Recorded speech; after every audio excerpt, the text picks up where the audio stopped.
Happy Friday, everybody. Let's see. I believe we are live. Let me check. Yep, says we're good to go. Happy Friday. This is an off schedule type thing that I'm doing. Normally, I have my Rebel Roundtable on Friday mornings, and I did not have it today because of the conflict. However, I did have time here at 11:30 Central to talk about something that got sent to me by approximately 422 people this week. Apparently, when you're a bankruptcy nerd, people send you bankruptcy nerdy things, which I love. But spoiler alert, I had already got that article on a Google alert as soon as it came out. So I appreciate everyone sharing it with me, but I am nerdy enough to be reading everything I possibly can out there about bankruptcy. So the article that came out, and then there was a press release, and then a whole bunch of articles that spun off of it that quoted the press release.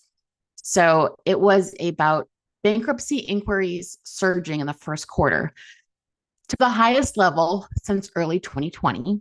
And the particular index that's used there generally is about a 2-quarter leg or leading indicator, I guess I should say, on bankruptcy filings actually increasing.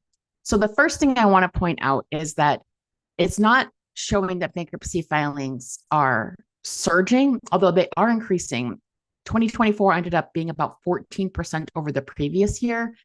And Q1, I did an update a couple of weeks ago on what Q1 has done, and bankruptcy filings were up overall about 13%, but depending on the consumer versus corporate side of things, it ranged from like 10 to 20% of Q1 over the previous year's Q1. So bankruptcy filings themselves are up, but this indicator that's out there is a surge in inquiries for bankruptcy services.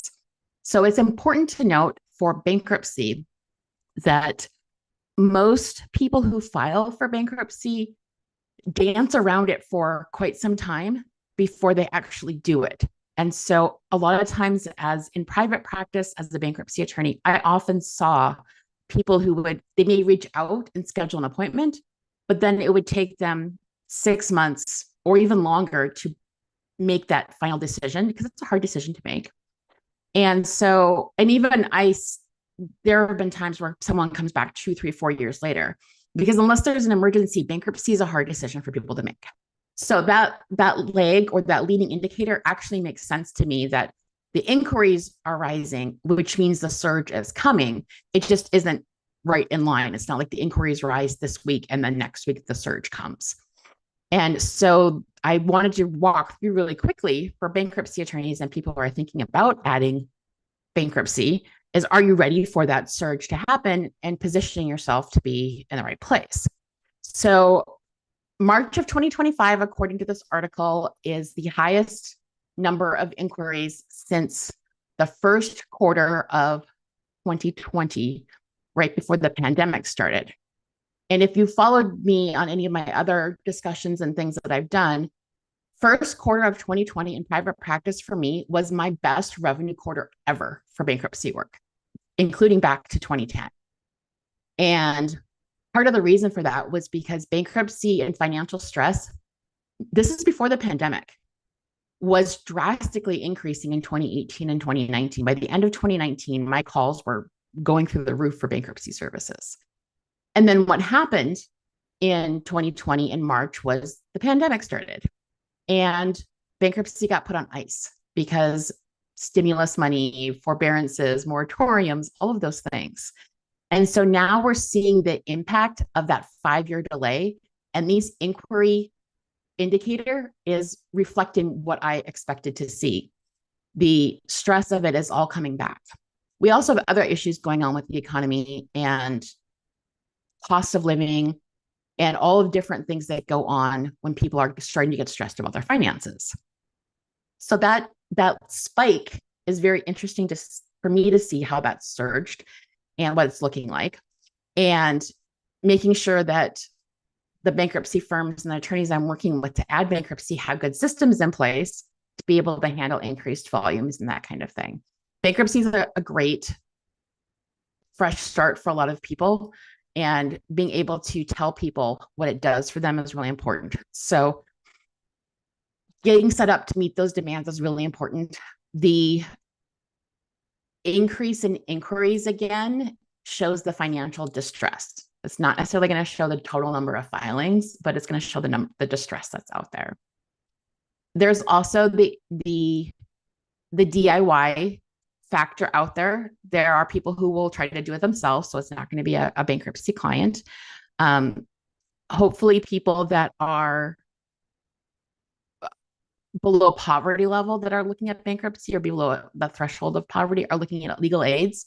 I'm hoping that legal aids are ramping up their bankruptcy opportunities for people to help people with bankruptcy, whether that's through a forms clinic, whether that's through having attorneys who help volunteer, that kind of thing, because there's a wide range of bankruptcy clients that need helping. And some of them are not going to be able to afford legal services, and some of them mid-range, and then some of them are very complicated situations where they need higher level of service.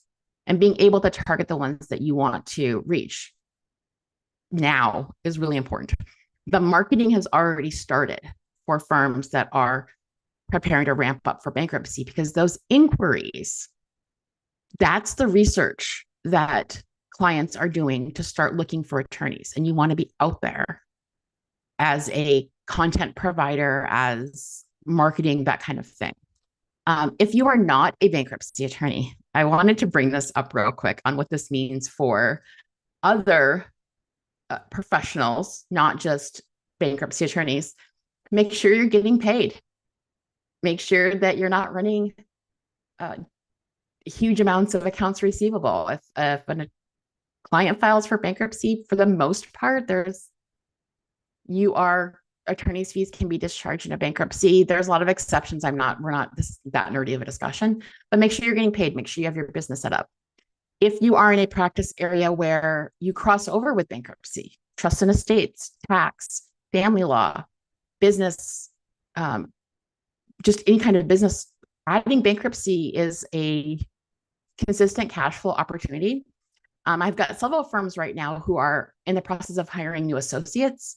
And one of the things they're going to have the new associate do is work with me on learning bankruptcy so that they can add that as a practice area. So just things to think about with this idea that inquiries have increased, that the market is definitely looking very different than it did a couple years ago when the pandemic was in full swing in April, May, June of 2020. What the charts show as far as this leading indicator, this inquiries, which is a fascinating thing to look at. The height of the leading indicator was back in 2000, you probably predict this, 2007, 8, 9, like indicator was 100. It dropped down to 25 as the score, the sub-index it's called. And again, I'm not flashing up PowerPoint slides with a bunch of numbers, but just trying to compare what it's done. And throughout that whole span from 2006 to 2024, you can really see that as the indicator goes up, filings follow within 1 to 2 quarters later. And so right now, the indicator has jumped up for Q1 of 2025. We're up to March was at 36.4, which is, like I said, it was down below 20 before for the subindex. And there's a 99% correlation between inquiries and filings within 2 quarters. So if you're not preparing for increase in filings, either prepare or don't be mad when you miss the opportunity. It's not that I don't want to put it up there like I'm hoping people file for bank. That's not a thing in my mind. Like I never wish that on somebody, but I also want there to be resources available. And most of my clients that I've helped in bankruptcy will say that they wish they would have done it sooner. They wish they would have known more about it. And so as a bankruptcy attorney, or as someone, if you're considering adding bankruptcy, make sure that you're educating people on the actual impact of what you're doing, because first of all, that's all they really need to know is how it's going to impact them. And second, there's so much bad information out there. There's a lot of opportunity to help people legitimately figure this out instead of having them stumble around and read bad information on the internet, because not everything on the internet is true. Apparently, I discovered that that's not all true. So inquiries are going up pretty quickly, and something to be aware of. If your phone has been ringing more, that is part of that whole process. People may not be scheduling, they may not be signing quite yet, but it will be likely within the next, like I said, quarter to 2 quarters that we'll see that surge of filings happen. And of course, I'll keep doing updates. I probably will do a monthly numbers update as soon as April ends and I get the April stats comparison year over year. And then I did back 10 years last month on where bankruptcies have gone the last 10 years.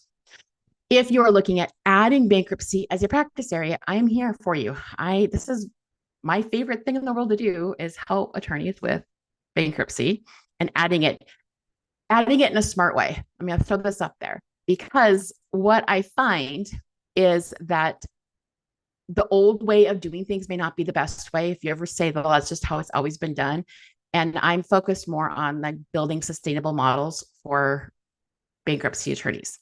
So I do have my building a bankruptcy practice from start to finish, which my 5-year anniversary is May 1st, which is why I have this bonus out here.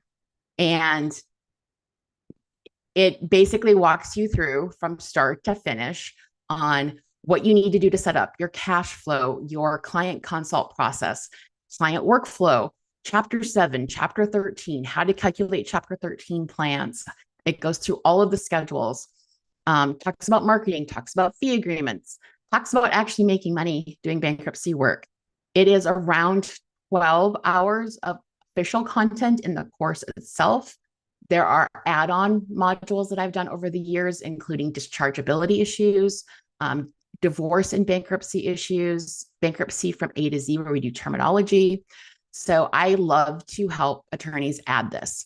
I also help usually review the first couple of cases that they bring in, and I'm available almost all the time to answer quick questions on text or email.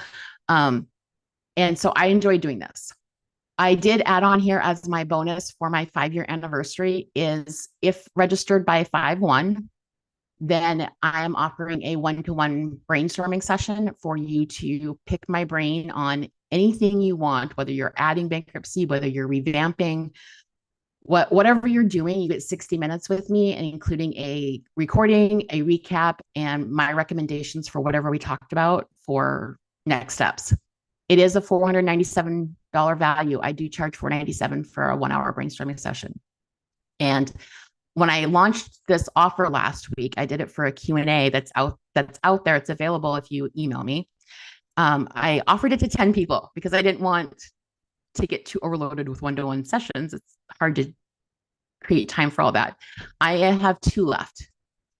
So there are 2 bonuses still out there available. If you're interested in adding bankruptcy, reach out to me. Happy to help. I love helping. My testimonials have been fantastic. They're on the website. They are on my presentations, and bankruptcy filings will be surging. Get in now and get it set up so that you can make a business model out of it. Questions? Let me know. Keep watching for more stats and more information on what filings actually look like for April. I will do that probably May 3rd or 4th-ish. And sign up by May 1st if you want one of those last 2 sessions, 1-to-1 sessions with me, in addition to the full 12-hour course. I look forward to having a